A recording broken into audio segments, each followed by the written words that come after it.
Yes mukasi akantuolekedde kyatwesheewo olwaleero tugenda kwolekera pulogulaamu weewunyisa omwagalwa wawo oba surprise your loved one ng'ekutuusibwako n'abagereka w'omukwano opushifa nakawombe njagala weekaaji.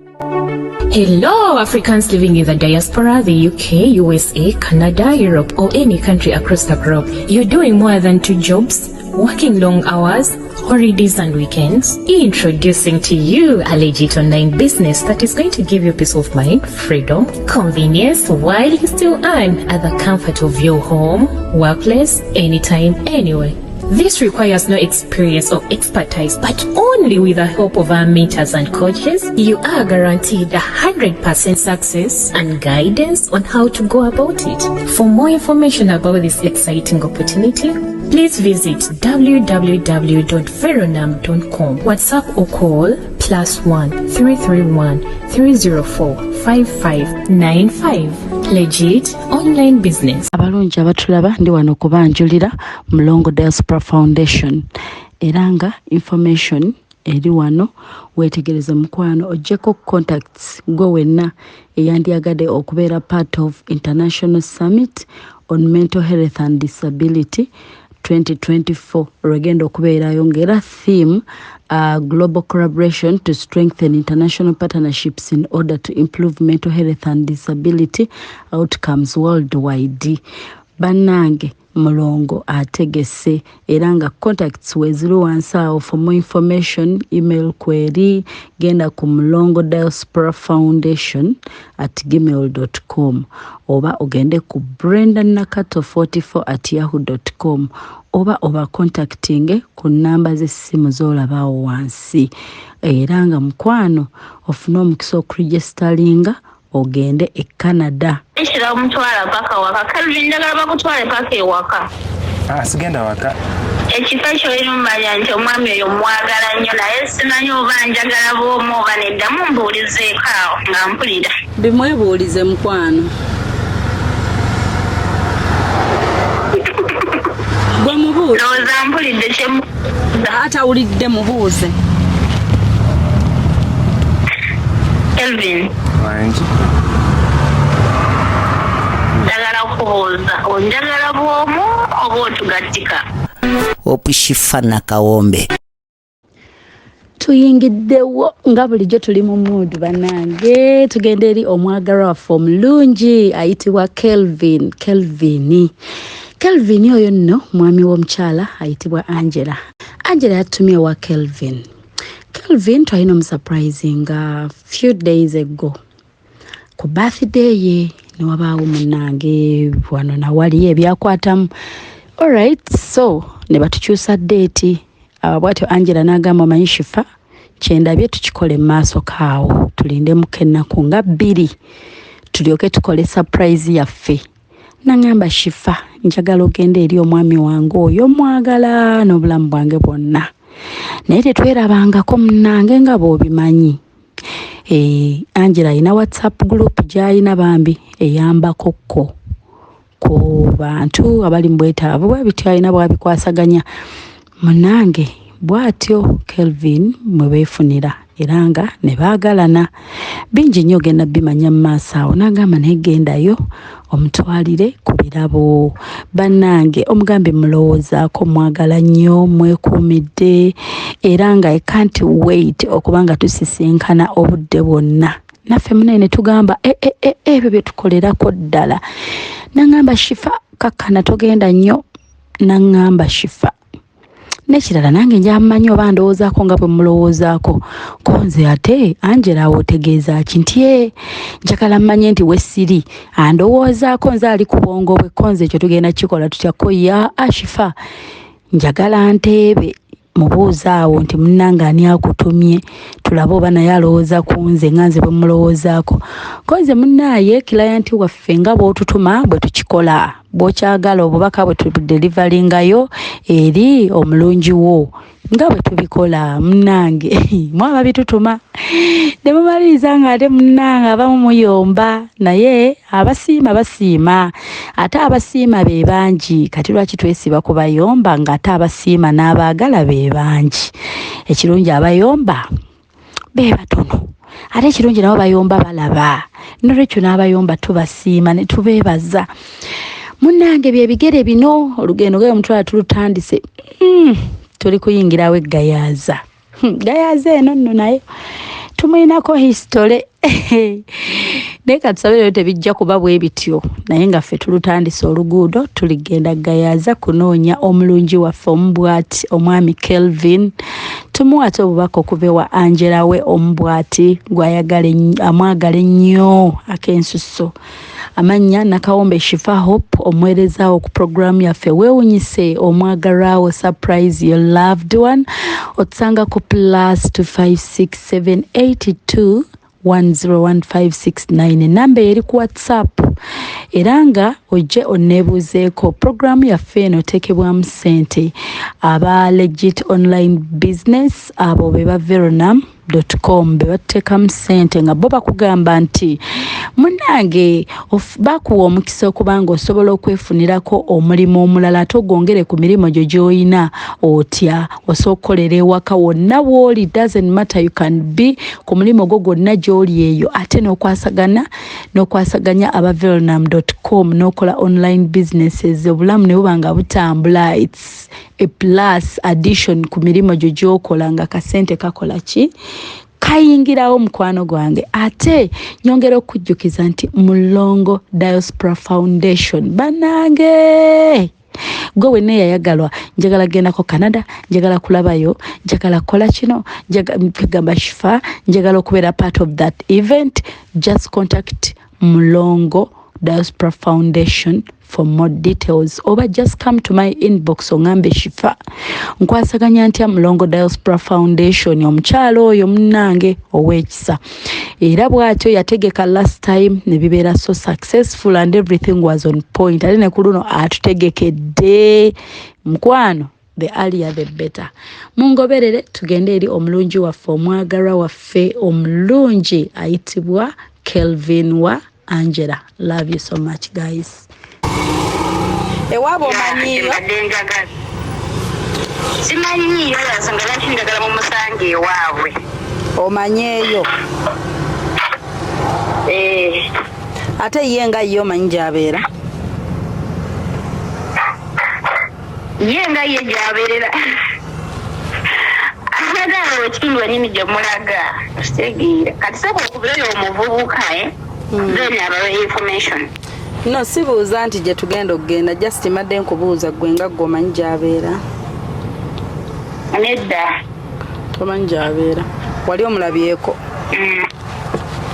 no tomulabangako bya online yes kale so kati anti ono era ajja mulabula agenda mugamba naye kiri okukeera kankubira nga bw'ogambye asobola kumulabula kubanga yandibadde yamugambye dda jjo otegedde otya mu teyamugambye but which is okay ffe kyoyagala kye tukola kale ye nkozi yaani ye oli ono gwe tugenda okubira ye Abudu enamba gye nakuweereza okay omwami we ate ye amannya Kelvin okay kale kankubira oli mukwano gwe nsooke malize wano kale nnyabo kankubira oli mukwano gwe atulagirire okay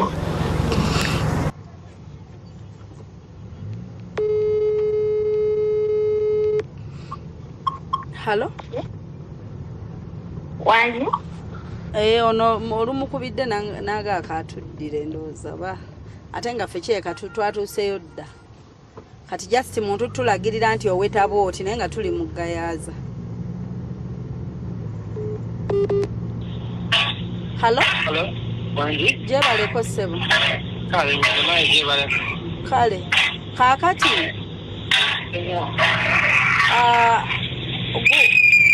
nga woli wawoggana bannaayo. Angela yampadde ennamba yo. Obadde oli sayidi ki? Obadde wano Kawempe nga nsere no Kawempe. Oli Kawempe? Mbadde nkyali sinagenda Gayaaza. Tonagenda Gayaaza? Bannaayo. Kyokka ffe Oliwa. nze madde ndi mu Gayaza. Wanje? Otuuse mu Gayaza. Tuuse Gayaza. Obankuwa enamba ya Kelvin. Njirina ennamba ye. Naye ati kati aba ayinza okwebuuza oba kiki ate nga just ka surprise. Nze wako Violet nnyo. Ogenda Violet nnyo. Kati oba tukole tuti. Ye omanyi waali? Zino simanyi waali. Oba kamukubire ndabe omulezi wawaali. Ofuna engeri gy'omubuuza naye tomugamba nti bambi oli. Sigenda mugamba. Kale.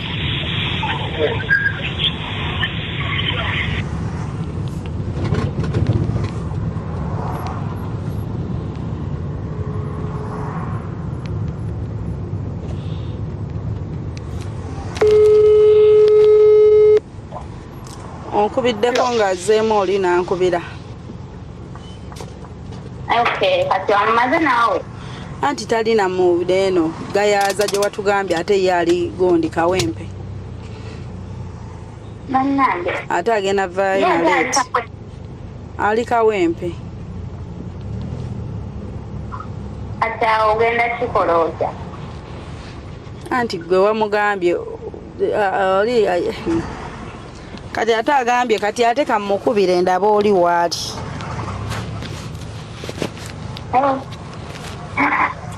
Nayi. Singa kale bayita abawayo kutamba yonna gy'amanyi. Naye ate aba ogenda kukola tosobola mukuye kennyini ne mumulimbalimba. Kubanga oli bannaye ate agenda bimugamba. Akola mulimo ki? Ani ye kennyini? Kelvin akola mulimo ki?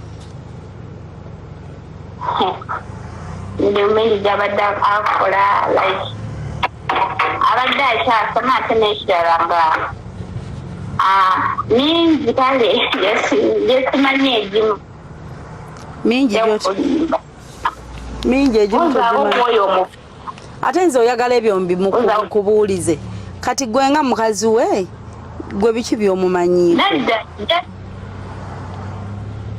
Yaŋŋamba like kyobadde oyinza omulimba kinene yaŋŋamba akola buno obuti buno obugundi bwe bakolera kompyuta mbwerabidde.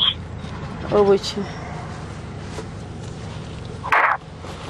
Bwerabidde amala obujjukira wanene okugamba oyinza omugamba n'omugamba mbadde njagala kunkolerayo kano kalungi oba amala okukakola nakakusindikira akakusindikireko wano okalabe. Akola wa graphics designing.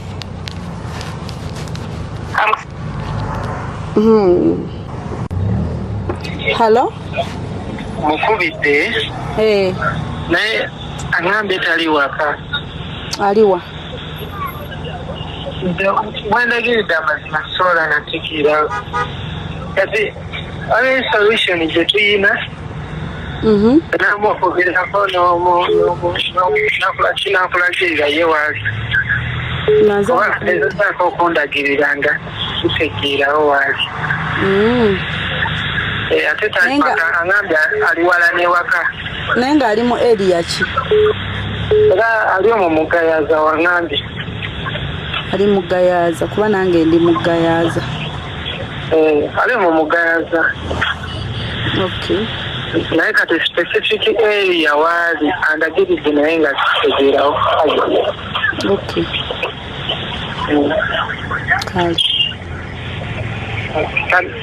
Enamba ogirina oba ngikola? Enamba ginsomereko. Naye zo surprise ataka tazileta hatataka oninanze.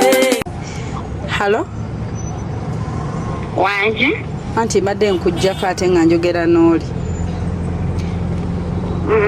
Kati oli twagamba wa bwereere era amaliriza ng'era ffe abalina kati okwenoonyeza. ye ali wala agambye alina byakola tagenda vaayo kati ali kawempe kati noono atusomedde ennamba ye mbu tumukubire tali waka akituso atuuka ngaobu kati nze mbuuze ngaani waliwo byotalina buuza muntu kati gwe ate gwe omuntu we tobiŋŋambye ate mbibuuza oli anti byebyebusindikidde graphics designing babiyita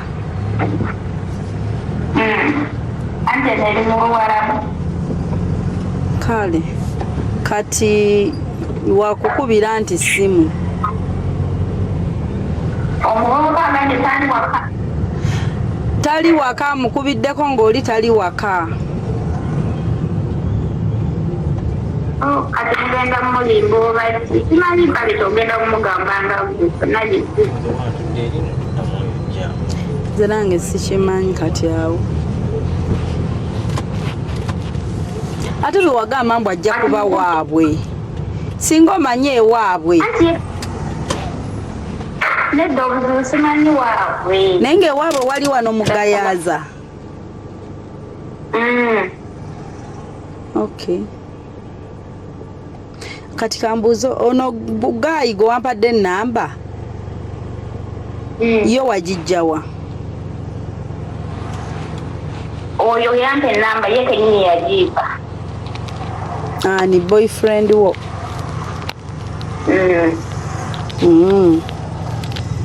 kati nagamba ye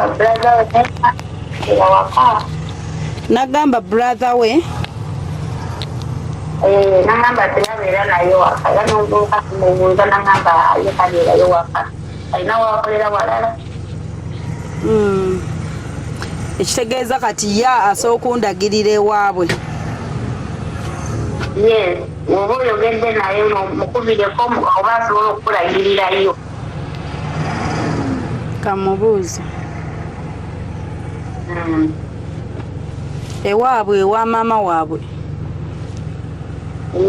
naye ate wali oŋŋambye nti leero bajja kubeera waabwe waka waliyo ebimikolo ebiriyo naye yagamba nti waliyo meeting bagenda kubeerayo naye kati simanyi lwaki ate taliyo waka naye ngaewaka wali mugayaza sawa nga 6 awo sawa 6 ndakiika 10 ezakati ku makya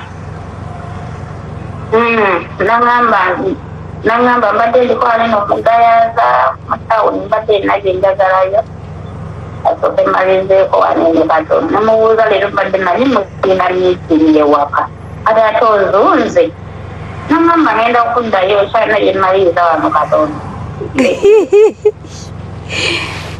n'omugamba otya ku ssaawa 6 kuba zino ziri 7 ku ssaawa 6 namubuuliza namugamba ate ozunze nga wagamba mulina meeting ewaka ekirungi era k'omubuuziza alina kyasuspecting okuva mu ggwe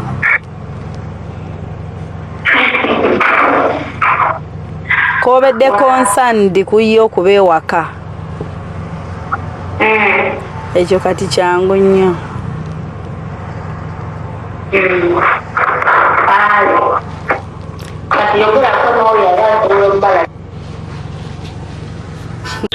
Hello. Gyewaleko. Kale nyabe zebaleko nyabo. Kale. Mbadde mbuuzaako nti oli side ki? Ani? Mbadde mbuuzaako oli side ki? Yono mugenyi benino labai. Wanje? Yono mugenyi. Kakatola kusambuka kulaza hayi. Kuki? Kulaza hayi. Gayaza hayi. Kati jamboka ngenda kusanga toli waka siri waka naye jamboka kwete ekikubo ndi awo kumpi ntikanzide jamboka kambuze ogayaza hayi gaza hayi ku kikubo ekyambo kale okoze birungi kyenda sobi ayibina ebirungi rwenda kulukumi kuwadde rwenda wamugambye mbu waliwo omugenyi gwe wasindise Ki? Mborede obadde wamugambye dda nti waliwo omugenyi gw'alina olaba. Kati ate yali mbagamba brother wange kubanga leero ku makya balajja balina okusinkana brother wange ate nga bamaze ddesisinkana. Nze bale kunnyanguyiza mulimo guno genda kunnyanguyira nnyo. Singa bonna bakola batyo ne sibonaabona. Kuba olumu ku bidde agambye ono omugenyi gwe nnyina olaba agenda natusanga mu kkubo. Agenda natusanga mu kkubo. Atulagiridde ekkubo we tugenda omusanga. Tugenda musanga na ku kkubo gayaza hayi ku kikubo awo. Weebagambye anti olwedde amanyi. Banangi awula nno naye ate ye akoze brother wange yabaliko musinkana balina obuntu bwe bagenda okukola ne brother wange ate byebimu era brother wo ate era yeggwe yatumye ffe like byebimu ye talina buzibu ngobadde yagala yabe kyale kati mulindi kitegeeza mutuuse ateesezza naye jangamba bayisanga 7 ngenda beera ng'agenda ewaka ne mugamba ekyo kirala ngamba like bino bya surprise obwedde ate tumenyekera kyale tusooke tukubire Abudu kibadde tekyetaagisa kusooka ate kubira Abudu twetooloole olwedde omuntu waleera akusuubira nti oyina boyina osindika lunaku lwe lumu ffenna kino singa twamaze dda uno tubaye tuyise nawo nga tubuze n'okubula tugenze eri omulabe tugenda mulaba kubanga yennyini atugambye waali eri ewaabwe kasita brother waadi ja kulabayo ye kasita naye wamusindiseeyo tagenda mu miitinga leero ani brother we abagambye alinza obutajja ani oyo brother we bw'ogamba ngamba owuwo togambye nti wamusindikiddeko owuwo namusindiseyo brother wange agera kuno kale naffe katumulabe wana eno tumuwe ebintu bye Gayaza high school bambukira wano bankuteekeko ku video mulabeko yes ojja kunteeka ku video mulabeko ngamba yuno kankuteekeko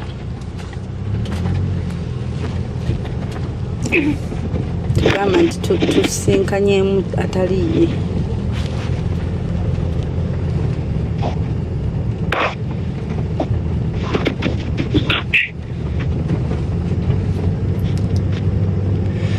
eno sala ya buli omu nti abanjagaliza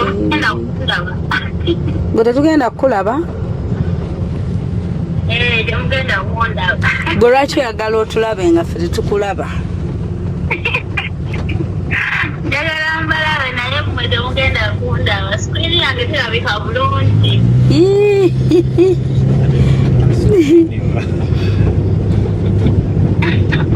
sikrini yo terabika bulungi erimu ebya white ate ndi mu uniform ate uniform si eba ekoze eki beerako tovaako kamale mukubira wano mugambe nti tutuuse ku lw'eggayaza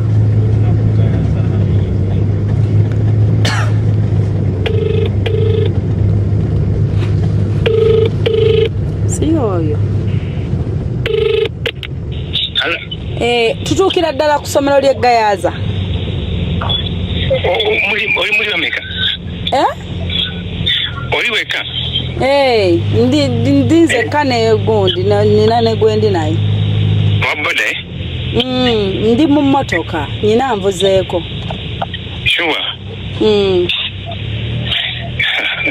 nze nga ndi byange kale kati ate tusomerwa kiryoka kiri simple just nina package gyenkuwa ngende okay kati tutuka ku ssomero oliwo banze ndi ku kikubo nyambuka kati oli ku kikubo oyambuka kiwuka kati ndagiriraako ono ow'emmotoka kuba abadde atuuse ku ssomero kwata bakulagirire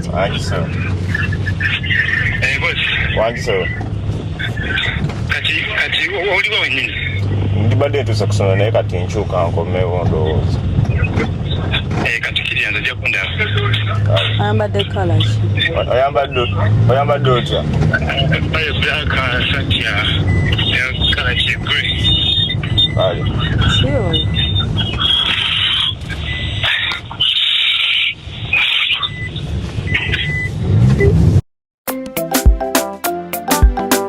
naye zo surprise ataka tazireta hatataka oninanze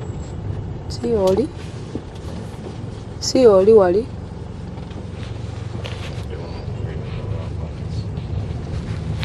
nyabo olaba oba yoyo omuntu gwe tuli okusinkana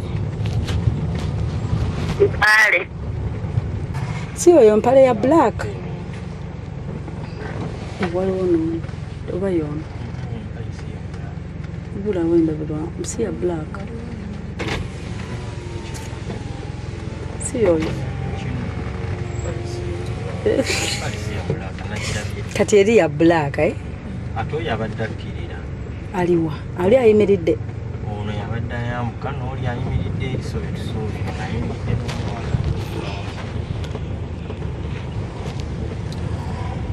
ayi kayoyo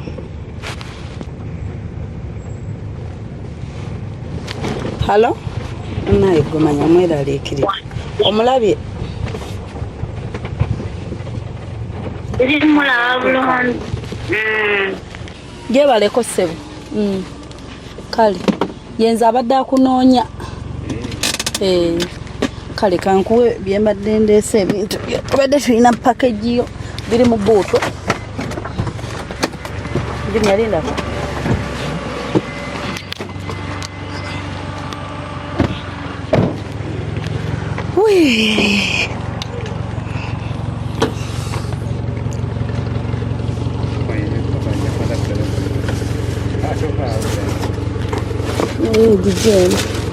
jayegonde ekyo kaliwo akali akabokisi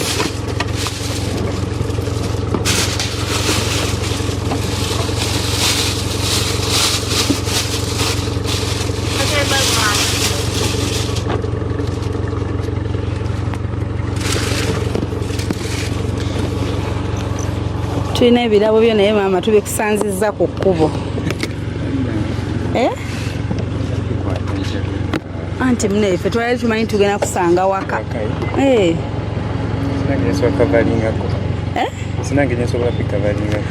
tugenda kufuniramu bissa naye bikebereka nti obirabe ndoozi abikuwadde omutegedde ani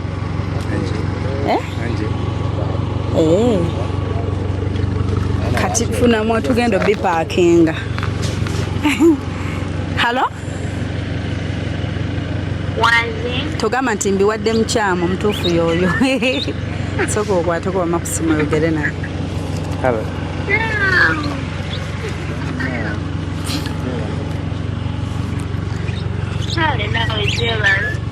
nga bingi this one bingi weba inade sibisuubira bino kikyobadde osuubira This one has a message. I love you, kipenzi wange. Nadese omuntu omukujja era kiva yaseetegese. I love you, Kelvin.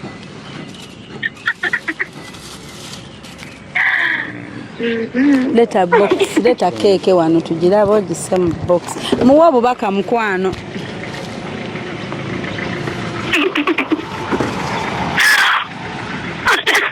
Keke yo girabye. Why tujja nno ku 20th. To you my love Kelvin. Lwakuba alina okunyonnyola ate ali mu kuseka busesi. Oliye? Awuuno ku ssimu. Gy'oli? Mpulira. Anti yogera. Ayagala kugenda abadde alina byakola. Ayi tuli ku kkubo ku main. Okay. Kelvin, obiravye? Birabye ne Wanje? ensanye ebintu byange. Okay, show no man, I love you so much. I love you too.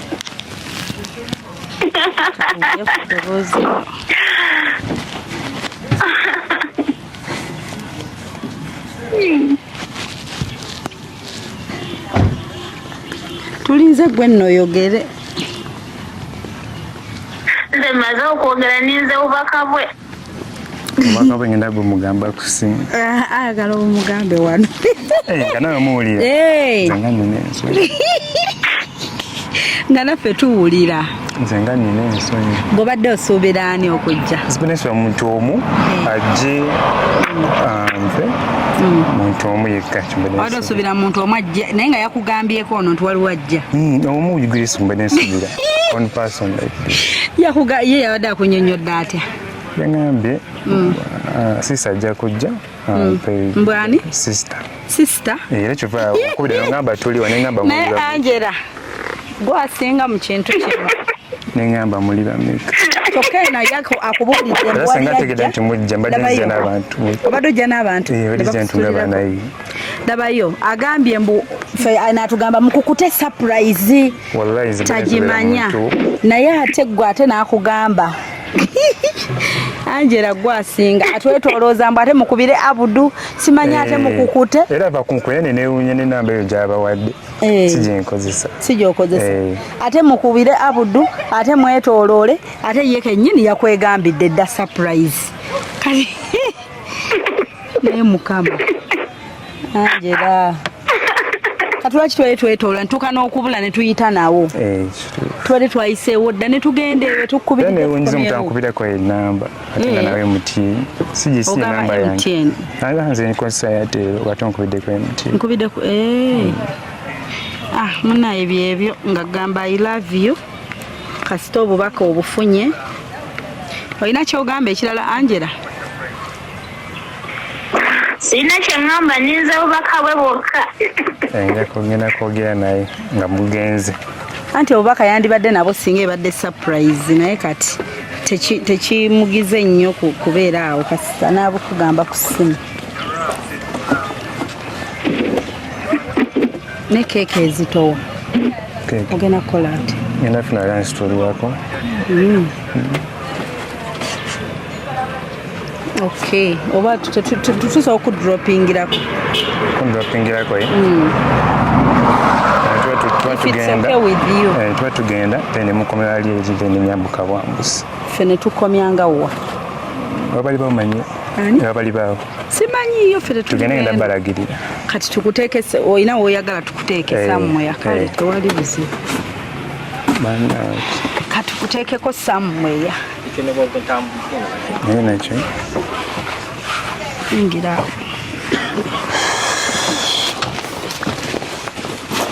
mujye balekeeyo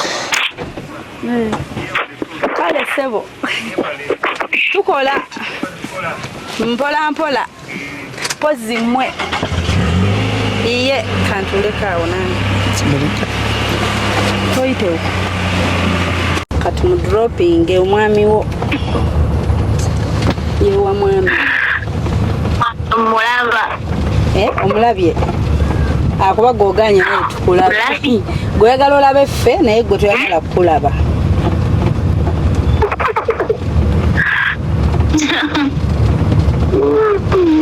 Kyokose kabusesi obwedda wangambye olina ebigambo bingi ebyomugamba ate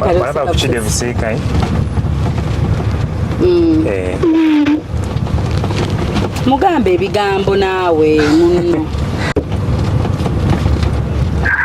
byampeddeko. Tojja tutuma surprise ate omala ogyogere ate n'ebigambo bikubule.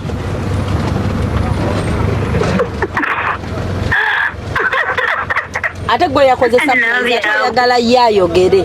Gwe yogera ye akuddemu. Gwe yakoze surprise.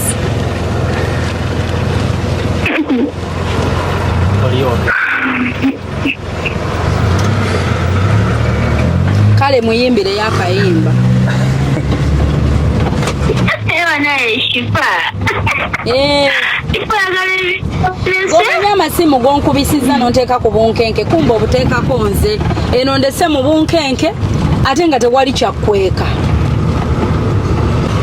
wanje muno muyimbire yakayimba kanyange muyimbire kayimba ki birthday oba kalaavu soka birthday teri muntu atamanyi soka birthday kuba mune birthday yaliwo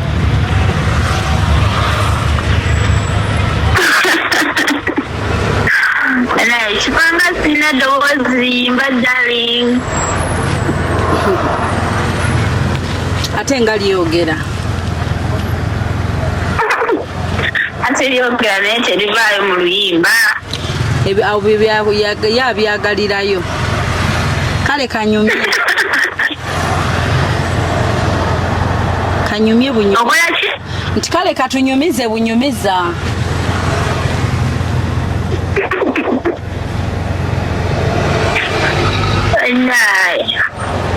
Ekifo olumanya nti omwami oyo mwagala nnyo naye simanyi oba njagala bw'omu oba nedda mumbuulizeeko awo nga mpulira bimwebuulize mukwano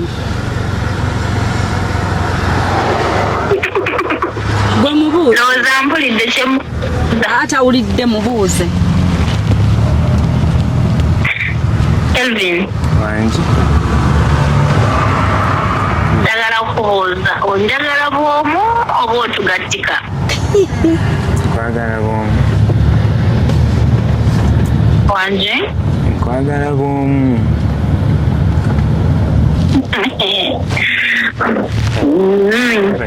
olabayi kushikuba iwambuka wenjagala onkumi nenjagala onsazeeko asazaawo kuki tekiddako waliva ku kino naye ekyo kati ekyo mubuuze nno by'omubuuza kubanga tugenda tumugjamu kati ffe tweyongereyo kati bajja bikuteerako kkomu tetwambukayo tetwambuka aha lwekira omutwala paka waka Calvin njagala bakutwale paka ewaka sigenda waka ewaka ate mba neyongerayo eri ondiyo sinayina osukambi dropping then nja kudda edda ewaka oba weeyongerayo ondiyo situmbi dropping newengera obiteeka wano then nja bikimidda kuba eno ndiwala newaka wawulula ogenda bire ate nafuna wabiteresa nja bikimidda kuba akyalina byamaliriza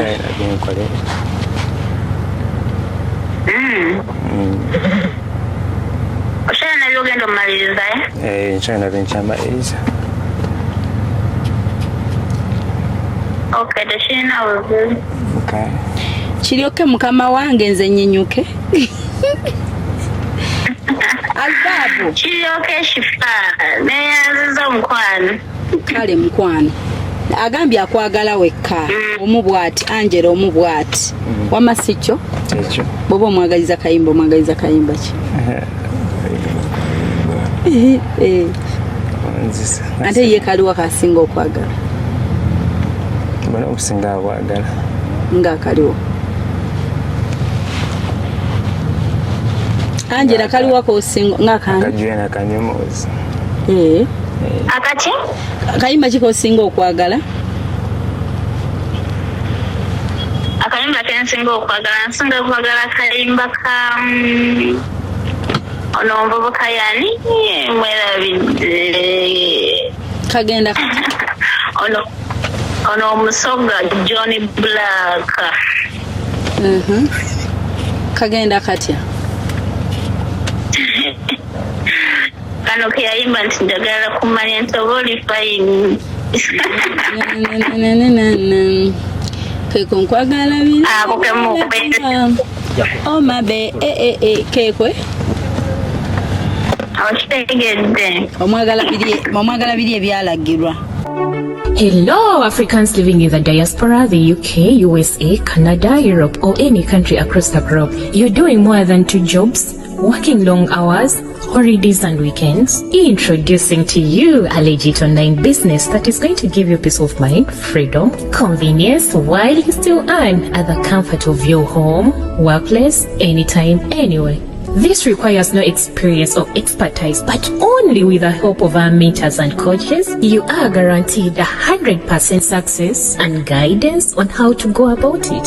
For more information about this exciting opportunity, please visit www.veronam.com, WhatsApp or call +1 331 304 5595. Legit online business. Abalungi abatulaba ndi wano kubanjulira Mulongo Diaspora Foundation.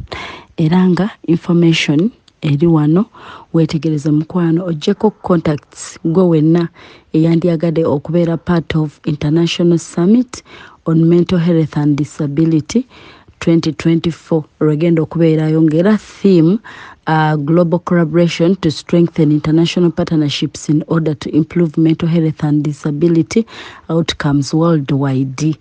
Banange Mulongo ategese eranga contacts we 01 for more information email query genda ku Mulongo Diaspora Foundation @gmail.com oba ogende ku brendanakato44@yahoo.com oba contacting ku namba z'essimu z'olabaawo wansi.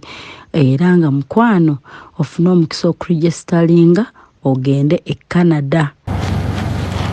Genyini Baina botumirako? Bentumirako? Tumira asoka tumira Kelvin.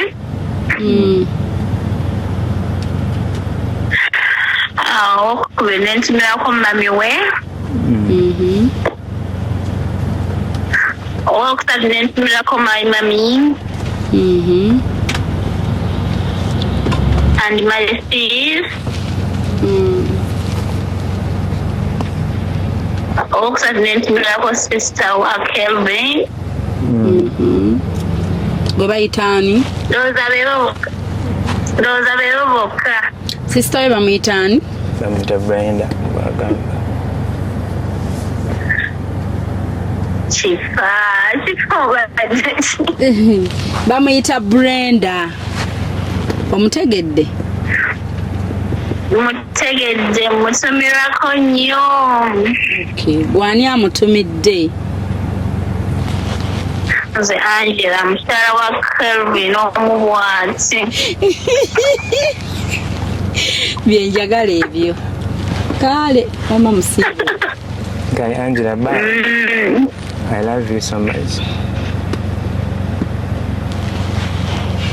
Wanje?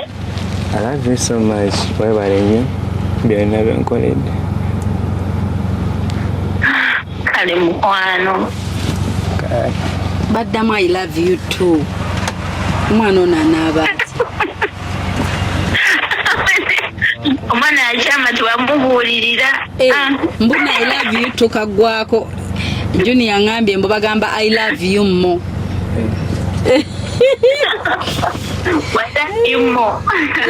Mbo I love you mo. Kekaddako mbu kati kekaliko.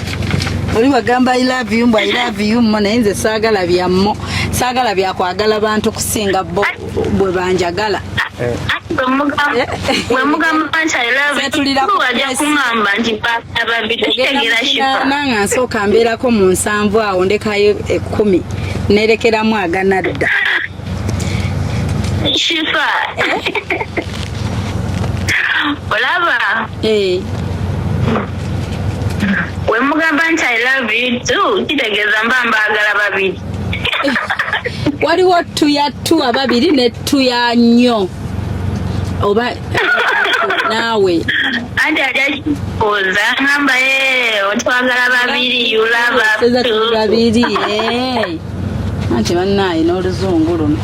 Angela bambi webale kwagala sweetheart wo namulowoozaako. Kale mukwano komawo ddi? nkomawo mwezi gujja insha Allah. Temwerabangako? Twali twerabyeko live.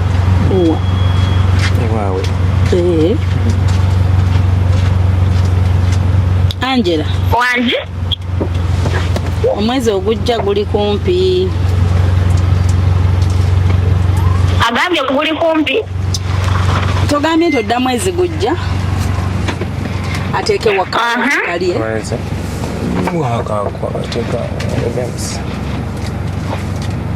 Togaba guli kumpi nnyo myongereyo nkomewo omwaka oguddako.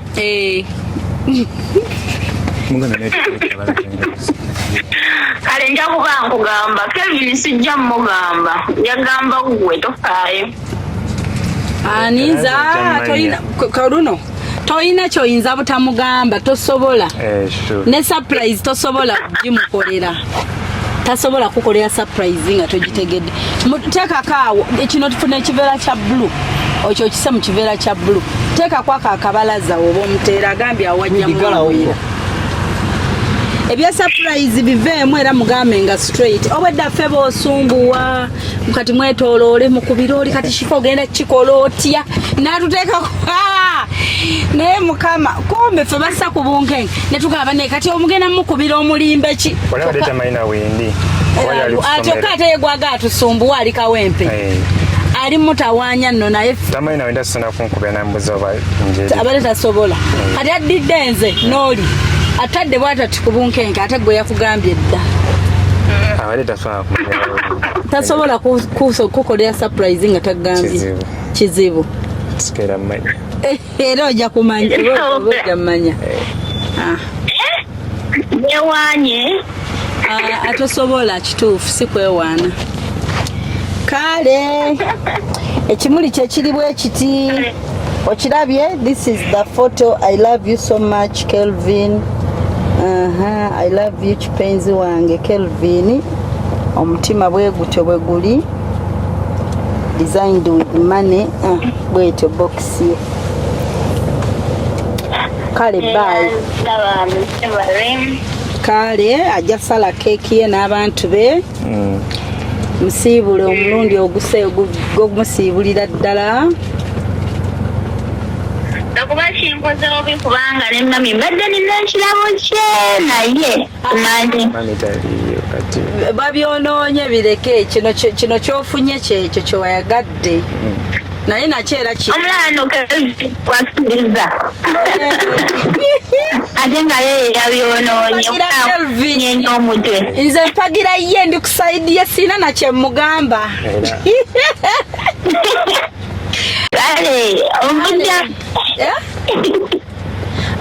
omuddemwe ndi kusaidia sina kyemugamba nze wama Kelvin happy birthday yali ya 20th.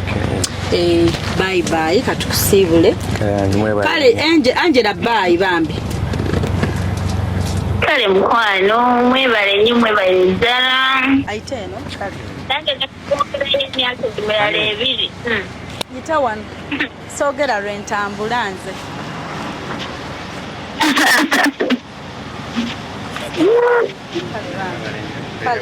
kale sebo bye abalimbye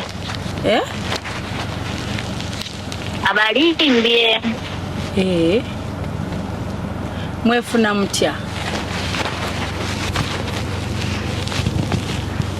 yabalimbye kati ate gwe kikanyinza okulimba tefunako online Facebook biki WhatsApp olobulabo bwakumukumubutona busurprise ekisooka wantegerera okuva ku kagere mpaka ginkoma. Obadde onnyumiza Angela nsigadde nkugamba nti ye yakulimbye obadde oŋŋamba Angela ye yakulimbye tefunira WhatsApp ndabangako just okuleka bino ebya like video call takulabangako mwali mu WhatsApp group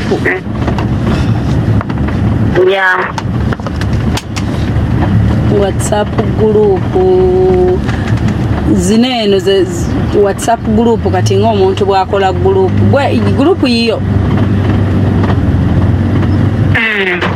Group ekola ki? Group gyendimu yakuyamba bino bya kudonatinga yes group gye nakolawo group weki like nga bano abaana sometimes betulaba nga beetaaga obuyambi ku TikTok okitegeera kati nosaamu abantu ab'enjawulo nenteekamu abantu era gurupu yange etambula bulungi nnyo ddala era sometimes wendaba abantu nga beetaaga buyambi ku TikTok ngenda nenteekayo zemba ntaddeyo zemba nfunyeyo kati gurupu gye nakolawa n'abalala ne bongerezaako wangi nti n'abalala abali mu gurupu ne bongerezaako awo bwe watyo wekiri kati ye wamufuna otyo muteekamu ye nga ye twalwawo nno obajjukira twatandika okweyagala naye namuteekamu nga nkyalina Saudi ng'okyali Saudi gy'emyaka ng'esatu nenvaayo nenkomawo like myezi ng'ebiri nemala nenvaayo nakomawo Uganda myezi 2 nakomawo Uganda mwezi gumu nemala nenvaayo ate kati bwe wakomawo towamulabako wenakomawo samulabako kayagala nali mali bayayayaye kitegeera naye nga mwali already mwogera twali twogera manyi nze ebyange sibipapira sometimes nagamba njagala kulabako nemugamba nja kujja yawulira buulizi nga mugamba ate ninye samusinkana mwogera twogera now nga mwatandika okwagalana yes era kyemba njaga mugamba mami wange mulwadde kino ng'agendayo sometimes n'abawayo kyabawadde ng'avaayo weetitu gamba ebyange nsooka bikwata akakwegendereza muntu gw'onaabeera naye oba like gw'onaafula mukwano gwe ati nze mwegendereza tumaze naye nebbanga myaka 3 kati tugenda 9 kati bwewadda bwewali e Saudi nodda nobeerawo mwezi kati noddayo kati neera wakatambuza emyezi 2 emyaka 2 just ntambuzaako gumu kati ngenda kuweza 2 sinaweereza egwokubiri sinabakuweza kati omwezi ogujjayo gutuukira emyaka 2 gigamba giweze mbadde nnimba ekyo mbadde nnimba ntigenda kudda mwezi gujja nkyaliyo like mwaka nga mulamba laavu yeewala bannange laavu yeewala erumae ne kasita muba nga mukwatagana kasita wabaawo communication kasita muba ne communication ennungi mwesanga ebbanga lidduka kati omwaka oba olabanga omunene naye nno gudduka naddala ng'omuntu alina byokola ebikufuula bize nga toli idle gudduka mu bbanga ttono byabagambye nti yandabako alina ebifaananyi byange kati ate ffe nina sisita wange tufaanagana oyinza ogamba tuli balongo kati lumu enakomawo nemugana sindika sisita wange ajja akulabeko ana byagenda okuleeta netugenda ne wange nasigala mu mmotoka tasambulaba na bulu namulengerera wala kubola nkugambye sinamulabako kuba olw'ensonga saamulaba direct omwekweka? Gira. Lwaki omwekweka? Simwekweka naye lwakuba saagala ndabe. Lwaki? Already nali saagala ndabe obudde. Obwo obudde wali toyagala akulabe naye ng'ate olina by'omuleetedde. Wangi? Nti naye ng'ate olina by'omuleetedde naye nga toyagala akulabe. Sista wange we yabimuwa yamanya nti yenze okitegeera kubanga yalaba ebifaananyi n'omuntu amusinkanye nga balinga abaagala okukola ki okufaanagana kati okumuweereza ekyange nekya sista wange n'alyoka akkiriza nti oli yali sista kituufu. Kati wali wabeerako dda mu relationship eno ey'omuntu nga mwefunye ku online oba yene esoose? Nali njibaddemuko. Wabeerako n'omuntu nga naye bya online? Yes. Online naye lwansonga lwaki nkugambye nti omuntu osooka n'osoma embeera ze n'omusoma otegedde. Oli omulala oli yali banaye oba bategedde abayaye bana bajja nga yina kyakwagalako. Naye wali wamufunamu WhatsApp group? Ndali namufuna mu gundi. Aye namufunira ku Facebook by the way. Yali Facebook.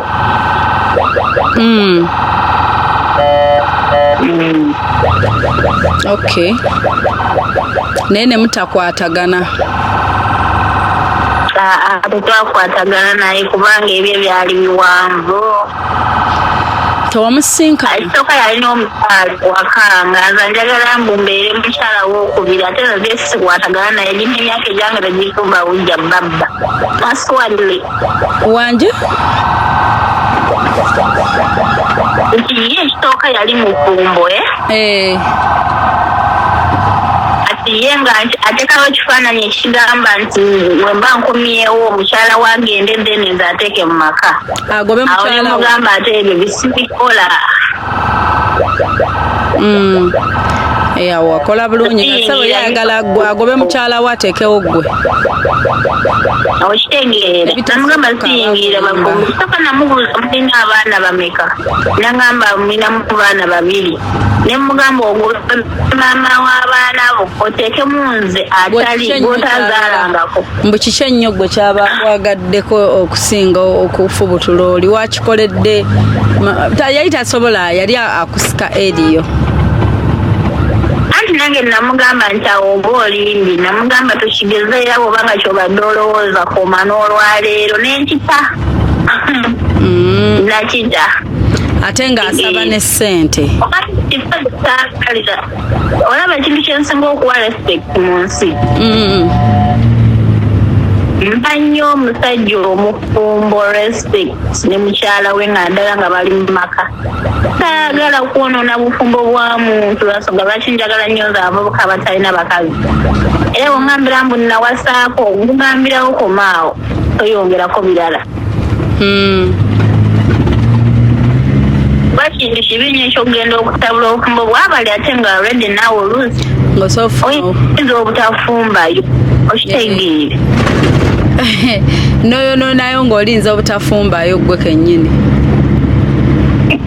wekiri kati awo abalekedde emirembe gyabwe ne batabuka lwawe ekisinga baba tebajja ttabuka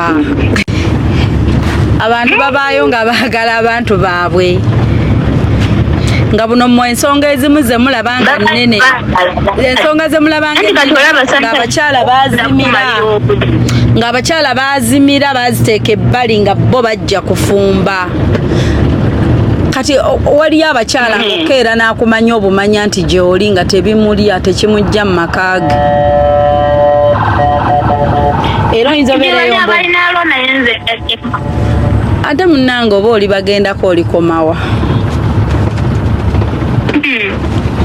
naye nga tenyinza okugamba kifo kimanyi nti omukazi abasajja omukazi nga yawasa ayafumbirwako omusajja oba ng'ambe nti omusajja ne mukyala we kimanyi bantu bazibu nnyo okwawukana naddala nga balina abaana ne baba tali mu maka nga beekubira by'abaana ebiseera ebisinga tebeekyawa agenda kugambe nti namugoba era namukyawa kyamwetaaga pasentege esinga obunene tebeekyawa kati ate obeere naye emyezi esatu oba omwaka akugjemu emize atandika okukompeyalinga okitegeera kati kitegeeza oba omumalidde obudde naawe kenyini aba akumalidde ki obudde kayi munkulu nnyo wabula omuntu alye ku mbuzi ndowooza temulaba omanye embuzi yeeno kulweggayaaza koza obayita embuzi tomanyiiwo ku mbuzi obayita ku mbuzi ombuzi mmanyiiwo tugenda kwekyamirako awo ffe tweriire ku mbuzi mugenda kwekyamirako awo mutuule kunyweko tulye ku mbuzi annange nga emirembe gy'abakedde mwaye muneetunnyuse teri mulimo gutwanguyidde nga guno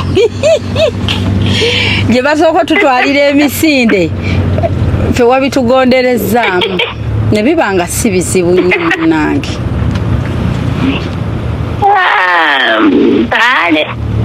tumulye ku mbuzi katusooke tukusiibule tusooke tulye ku mbuzi wano aye tulabe ekiddako kale baayi mukama kuume bulungi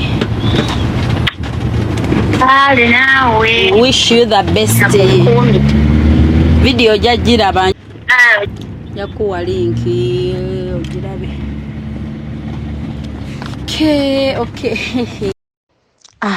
munange nga wembyerabiddeko client ono erudda yannyumiddemu simanyi buli muntu aba n'ensonga ze. She briefed me on how she wanted me to do her stuff. Kati ate munange njagala nnyo baclients bange, just know mbaagala nnyo, I love you so much. Naye nga mubirabye ate mbaddiremu, so bw'atyo omwami we n'amubuulirako nti munange nyina sisita wange ajja, nze nanga shifa munoonye buli wamu, like you've seen the bunkenke, the pressure when at the start nga tutandika ne bimala ne byanguwa, naffe muneewetto ne tuvaayo ate ne tunyumyamu era naye emboozi atubriefing nange more about their relationship, so she was free to open up. Ate byonna tubiyigiramu ffenna tulivinga by kuyiga, buli lunaku oluyitawo okuyiga tekukoma. Okay. Mwebale kubaako, mwebale kutulaba, tubadde tunyumyamu munne kaboozi, omanyi nze mbuuza ebibuuzo abamu kibanyiiza naye nze nakula mmanyi nti buuza oyige, so babagezi baakuno munnanga abatabuuza oli ayinza okugamba obuuliza ki shifa simanya nga bwe mwatutabukira batutabukira nno ku mukyalo oli ow'e Masako. So munne naffe bwe tutyo ne tugamba mulimo gwa leero gwanguye, ne tuvaayo nga bwe tunyumya ku mboozi ne tugamba katugende wali wewe tuyita ku mbuzi tukyameko naffe munnanga ate tube nga tufuna ekyokulya tulabe nga tweyongerayo. Bwetyo tuba tugenda nenzijukira neŋŋamba nti kate let me react ku show ya Nampeera, omukyala oyo, mukyala waffe omulungi ow'embuga. Neŋŋamba mumbadde bubi Shifa, what's your point, what's your view about the show, watya towadda kuddamu questions zaffe twebuuza Shifa obeera otya tomanyi mbuga wakulira wa, so bimu weebuuzisa wali weekoza neŋŋamba why not nseetule munnange nga bwe mwampadde comments zammwe nange kambaddemu either ayagala akitwale oba atayagala era asigalireyo kubanga munnange tosobola kukirizisa buli muntu akutegeere si buli muntu nti aba alina okutegeera era si buli muntu munsi nti alina okukwagala so never be bothered in life mbolabyeyo omu 2 3 10 tebakwagala no tekiri bwe kityo life tekola etyo life tell straight but it's full of ups and downs okitegeera so never be bothered just because wali atakwagala because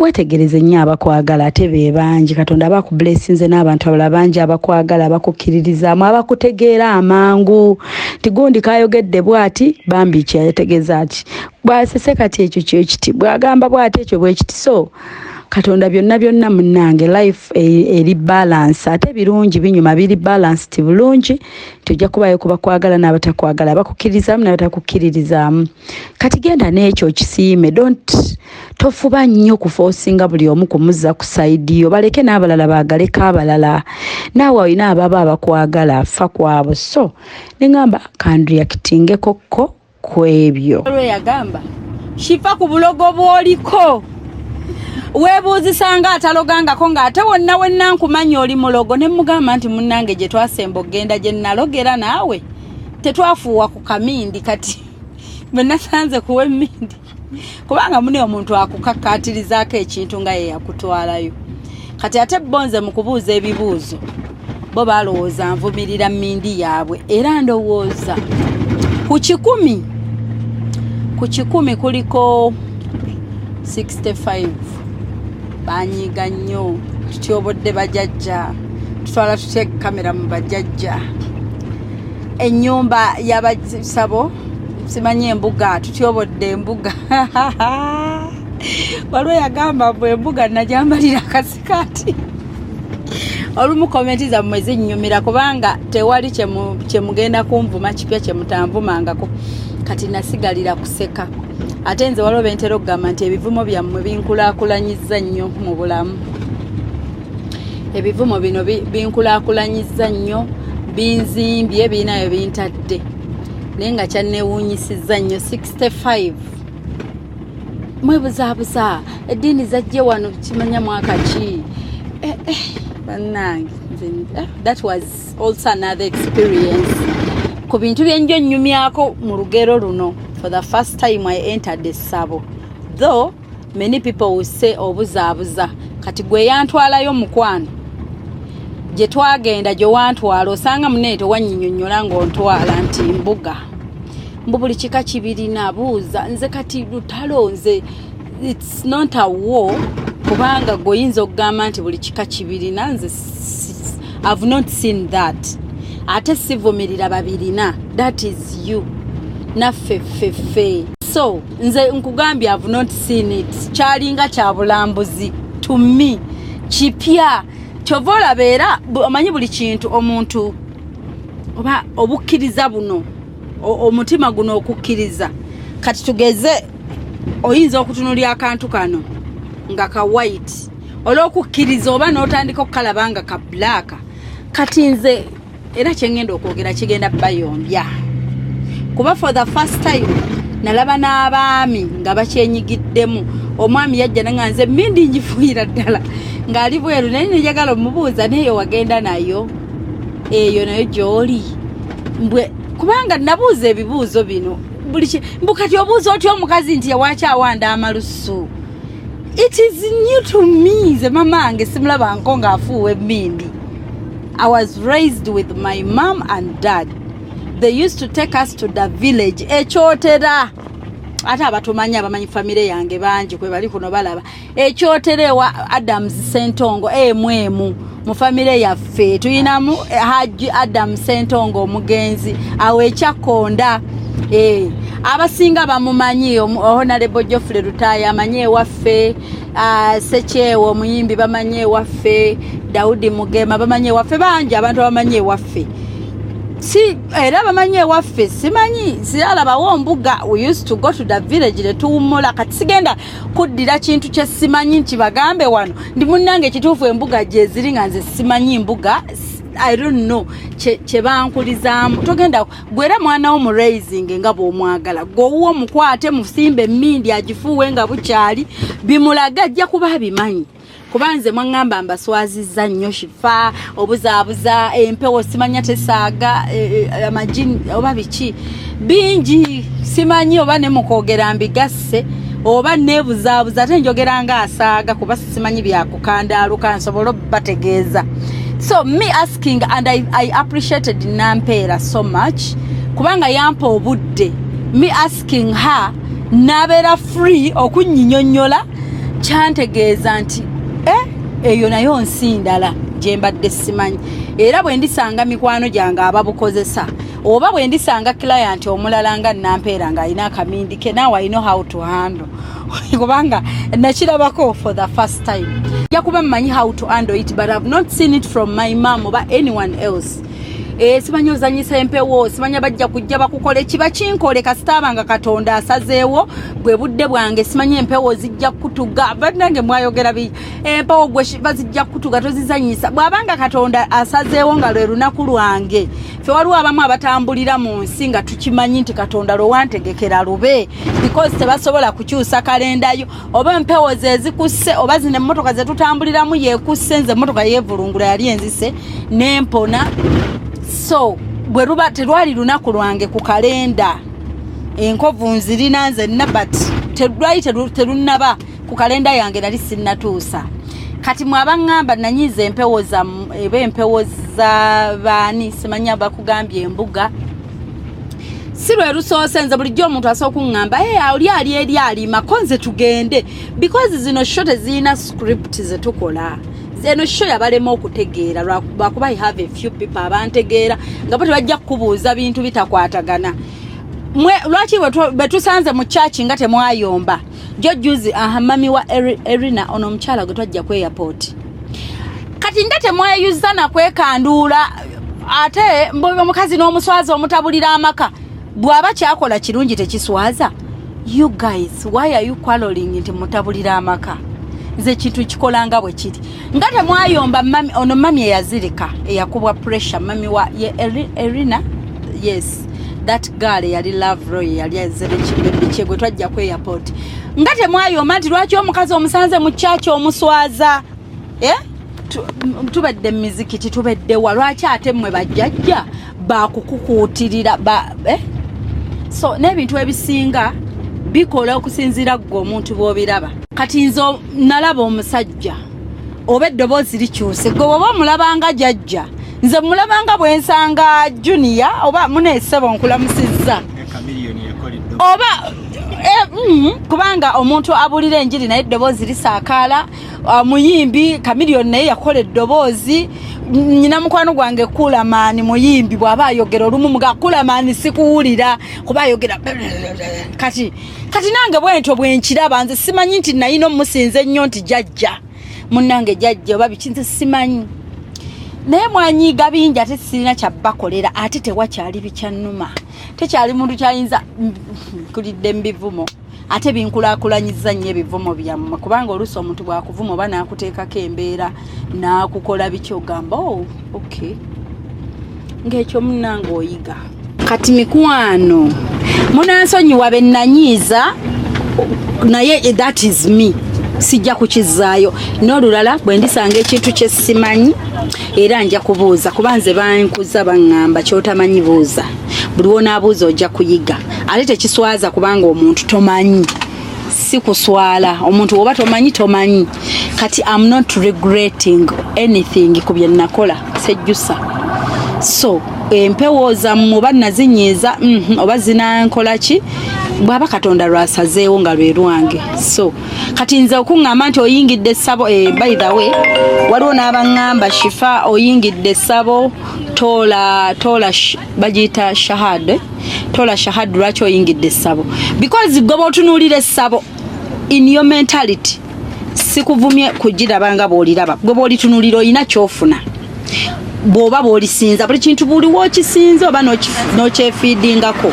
era bw'okifuna bw'ekitera bukijja naye kati nze ate nayingira nga ndaba nti ennyumba eyazimbibwa omuntu taliiko musimanya sooka ate wete naaba bino oyingire I didn't naveeka nga naabi nali nazze nanaabi kati nkimanyi waliwo abagaabu kiwulire nno kisawundinga ng'ekisiru simanyi kati ekyo baneemunenye mama nga tantwala mu mpewo kuzisamirira ekyo maybe I'll blame my mom oba ayagala blaminga gwaba blaminga nekyo nze tebakindaga even my dad ne bajjajja bange bonna bamukasinga naye ate temwesuulirira mutandike nammwe babbebi bammwe nga bato ku ssomero bamu baaga bwe bemmindi nnungi nnyo mugibasimbe mu sukulu baaga ku bibatwala ku ssomero ebyokukozesa mugibateeremu bwe bannungi nnyo so kubanga n'eddiini zennyini zino era oba busiraamu oba bukatuliki oba bulokole nabo abaana babajja buto kyemmanyi nti n'emmindi eyo teyandibeddeko myaka kubanga tusiibye kuva buto ebitabo tubisomye kuva buto tuyiza okusaala nga tuli bato oba okusaba nze nasabirako ne mbakatuliki because jajja wange was a Christian ngasabira awo bisanje gayaza ave been to churches mbamula bebiseera bisinga bwe mankola surprises zirimu ennyimba ez'eddiini endala nzimanyi kozi nawerekeranga jajja wange kati ebyo byemmanyi era nakyo bumundaba bwe ntuukayo mukube ettendo ndikuba kuba ndimanyi nabeerayo ko kati lwaki munkaka kyesimanyi ne munfiirako ne muvuma kirabe kyebuzaabuza kinnamyekozo kubanga gw'owulira ekikyo oyagala obeere ng'ekikyo ky'omanyi oba kyokola n'omulala akikola ensi tefaanagana ffenna ebigendererwa byanjawulo kyabalemu otegeera g'osigenda n'olivinga obulamu bwo n'olowooza eno life eri perfect buli omu gy'ayagala nze shifa bwe mankola ebyange nkimanyi ebyange nze era siso afuna kintu ne ŋŋamba mbalazeeko mwali mugamba nfunye nniza okuba nze kyenfunye si bye ebirooto byo naawe ate ebibyo si bye ebyange ffenna mu nsi tulina bye twagala ffenna tulina bye batukuzizza naye ku nvuma gye mwanvumye munyiikirire nammwe abaana bammwe obutabaswaza maybe nze nange naswaziza ekika kyange nga mwagaye buli kika kirina okay kati nze nga naswaziza ekika kyammwe obwana bwammwe mubutandike mu baby class mubuwe emmindi nga bukyali mubuteeremu omukazi tobacco gwe yagamba mbw amutumya taaba mubusimbe taaba bukommonte nga bukyali kubanga bujja baswaza nga shifa bwe yakoze eki bwe mwagaye shifa otuswaza shifa shema upon you era shifa leero ntamye okuva leero era wali tonjagala wasangibwa tonjagala mukwano sikutonetamiddwa leero wasangibwa tonjagala ninga tolina kyakkola oyagala ondabe leero siro netamiddwa kati sigenda kutiitiira nnyo nti gundi yanetamiddwa kubanza abange mbalina nabamanya nyina be namanya nti kale ne baba gundi anchaye ne gundi nyina abatali nchawa bemmanyi nti bonna bafuna webali era nkimanyi nti sijja kola video ebereko 0 nti 00 nga tekuli alabi kati mukwano mwambwe bagamba simanzireyo netondere empewo waliwo yagamba nzireyo netondere ziri empewo mukwano nze nyina eddiini yange ku mutima etali yakajanja gyemmanyi tusasuza n'ekimuli empewo zatuza bagamba ate shifa okumanya obimanyi empewo simanya ate simanya wazitidde n'oleka ekimuli I did it for the kid omwana saamulaga nenze namulabako ebiseera bingi kuba mwekwasa nga wagende ewagundi yeto wamulekera mmere I did it for the kid neŋŋamba bakusasula nzisasule kubanga gye bali era abaana b'ennyamba so I did it for the sake of the kid naye bye mugamba mbo bannanga omusajja sente bagenda muloga bakuloganga nawo eddogo gye lite tuligaana n'abaloga gye bali omusajja bulijjo awo omukazi sente kitegeeza okuba kumuloga baamulogaloga dda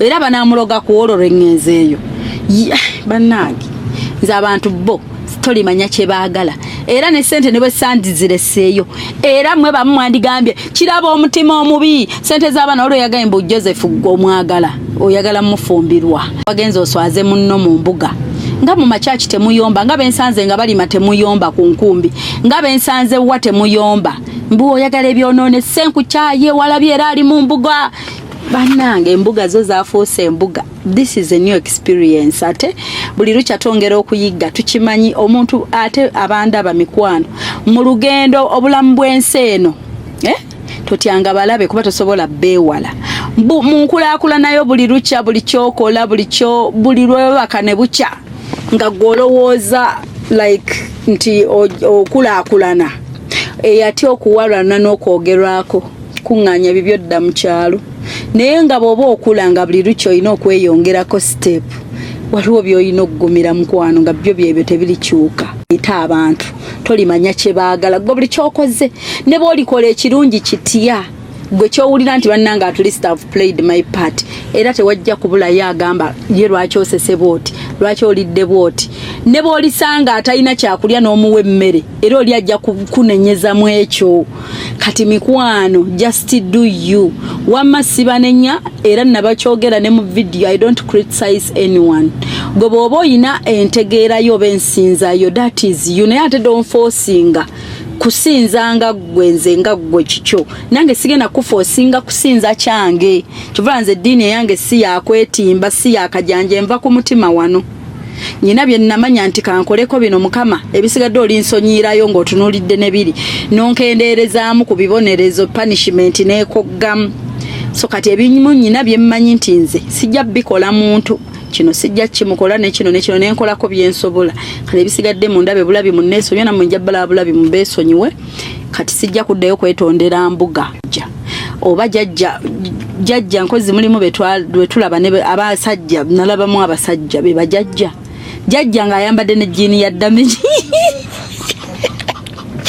jajja ng'akubye dameji y'empale naye mukama tebegera gashipansekeredde jajja nze nalaba omuntu omusajja era nabagamba lamusizza bassebo kati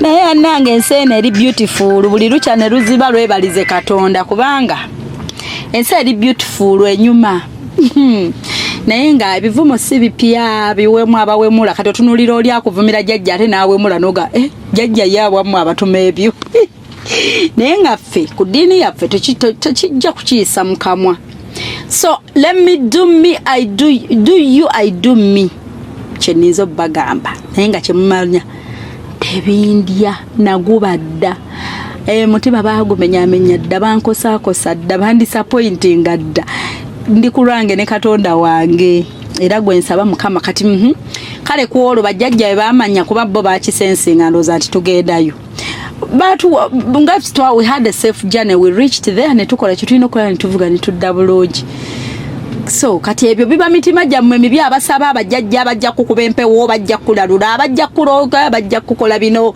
because you people buli kintu mulina just mitima mibi mubirowooleze eyo because bye mwandyagadde bintuukeko eyo guba mutima gwo nga muli oli awo wandyagadde mpitemu ebyo ebintu oba mbere heart mu ngeri eyo oba to that extent ate Katonda wange kyatagenda kukkiriza luba lutuuse olunaku lwanga Katonda wange okumpita era nalwo mukama ndwaniriza ampite nga masange mukube eddungi nga nendenyeza bulungi biki bwe luliba lunaku lwange lwero lutuuse naye nga si ebyo mmwe bye mulowooza abajjajja so gwe eri ennyumba oyinza ogiraba bulala nange njiraba bulala kati ezo mbugo twalinanga fashion gundi nga tutunga ezo embugo ne ku masomero ntuzambala kati ate onoolaba olinga alusinza and that is use kunenya nze ndeko olubugo ndulabe nga lugoye kuba bwe ndulaba then zino ensimbi eŋŋanda nze nsobola zikola nekiresi nga byatuuse mu bya fashion and design n'embyambala kati ate omulala yajja kugamba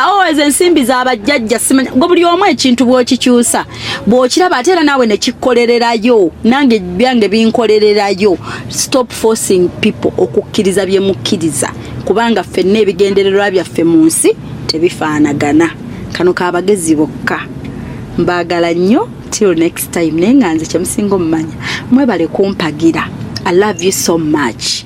Sivumaganya bajjajja sinnabavuma simanya basangibwawo yes that is good bajjajja tubaagala nnyo naffe ani atayagala jjajjaawe nange wange mwagala jjajjange rest in peace twanjagala nnyo jjajja bajjajja twabasangawo era we bali tetulina kye tuwakanya nti tekiriiwo but togenda kunforcinga kati sijja kale kufuuwa mmindi nze sijja kufuuwa mmindi era sirigifuuwa kati mukwano gwayagala nti olinda malefuuwa mmindi obe muwagizi wange gwe bireke kangendeko n'abagenda kati ankyawo olw'obutafuuwa mmindi gendako ew'omulala nze nange ate nfuna abanga abalala nga be bange love you so much bye bye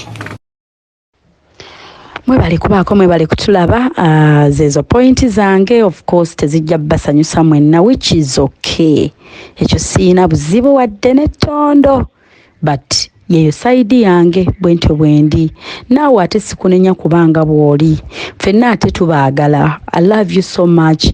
Nze buli angoberera and whatever you believe in enzikirizayo ensinzayo enkwasaganya kubanze ne bwe tuba tusanga bantu Katonda ng'abatuleetedde ne tubayambako in life tetusooka kuba kwebuuza nnyo nti osoma ddiini yange nsuubira ne benkwatirako abasinga I think tetulina baddiini y'emu. So kati considering ekyo nti Shifa has always been welcoming ate nga tajajinga naawe saagala onjajinge olw'okuba sikkiriza munzikirizayo oba mundowoozayo naye nga mutukkirize bannange tukyameko wano akabuzi ka wano kagenda wala abakamanyi mukamanyi katukyameko wano ku mbuzi oba bebayitako 7 bayitawo batya naye nga katukyamewoko tubeere nga tulya kanyama naye bannange bwe bakola baleeta emisinde ku mmotoka n'ogamba ngule kwaninde kaani ng'ate bambi bonna oyagala obasapootinga naye nze engeri gye nkikola nga leero nguze kwono oluddako ku mulala bwe batyo akuwadde saaviisi embi todda kubanga kyakola si abakikola yekka n'abanne baba bakola ate nga bazze kukola ate bye bakola bye bimu. Nga bwe mutulaba wano ne tulonda obufi ne tugenda wali ne tutuula mu ddakiika ntono ng'ebifi biyingiddewo ne tugamba ebyadda yate tunaabisanga madda munnange bwe tutyo ne twenjoyinga akanyama ne kakacumba ali ako tokeerabiranga ng'osabye akabuzi kano omanyi kye nanywa munanansi ne ngamba omunanansi weeguli bagunsimbe nesooka nnyo akananansi mujjukira omunanansi abali ebweru omunanansi nga gulimu akatangawuzi nga gwannyogoze bulungi ate ne bakampa nga kakutte ice ne ngamba katulye kanyama munnange kuba twali mu muddu nnungi gye tubadde tebatututte misinde tebatugobye kiraya nti yennyini yeeyogerera surprise. So ne tunyumirwa mukwano mutukkirize naffe tunyumirweko olw'olumu bannange olumu emisinde gisukka. Otherwise we love you so much. Mbajjukiza Mulongo Diaspora Foundation e Canada. Tutandike kati contact her, talk to her, sobolo kwetegeka mangu omanye paperwork go weetaaga everything you need okubeera nga submitting nga byonna kwasaganya Mulongo mikwano tubeere nga ate tubeera ku event eyo e Canada next year inshallah. Mbagala nnyo ate ne mbajjukiza nti veronam.com kura legit online business mbagala nnyo nsigadde ndina kawombe Shifa Hope nsanga ku plus 25678210159 oba nonsanga ku plus 256702562157. Love you so much till next time. Take care. Mukama abankuumira abalungi bange atakuumira mpeera. Love you. Ciao. Bye bye. Obadde oli mu kulaba Hope Shifa na Kawombe tusinkane nate. Hello, Africans living in the diaspora, the UK, USA, Canada, Europe, or any country across the globe. You're doing more than 2 jobs, working long hours, holidays and weekends. Introducing to you a legit online business that is going to give you peace of mind, freedom, convenience, while you still earn at the comfort of your home, workplace, anytime, anywhere. This requires no experience or expertise, but only with the help of our mentors and coaches, you are guaranteed 100% success and guidance on how to go about it. For more information about this exciting opportunity, please visit www.veronam.com. WhatsApp or call +1 331 304 5595. Legit online business. Abalungi abatulaba ndi wano kubanjulira Mulongo Diaspora Foundation eranga information eri wano wetegereza mukwano ojjeko contacts go wenna eyandyagadde okubeera part of International Summit on Mental Health and Disability 2024 olwegenda okubeerayo ng'era theme global collaboration to strengthen international partnerships in order to improve mental health and disability outcomes worldwide. bannange mulongo ategese era nga contacts weziri wansi awo. For more information email query genda ku mulongo diaspora foundation @gmail.com oba ogende ku brendanakato44@yahoo.com oba contacting ku namba z'essimu z'olabaawo wansi. Era nga mukwano ofuna omukisa okuregistalinga ogende e Canada.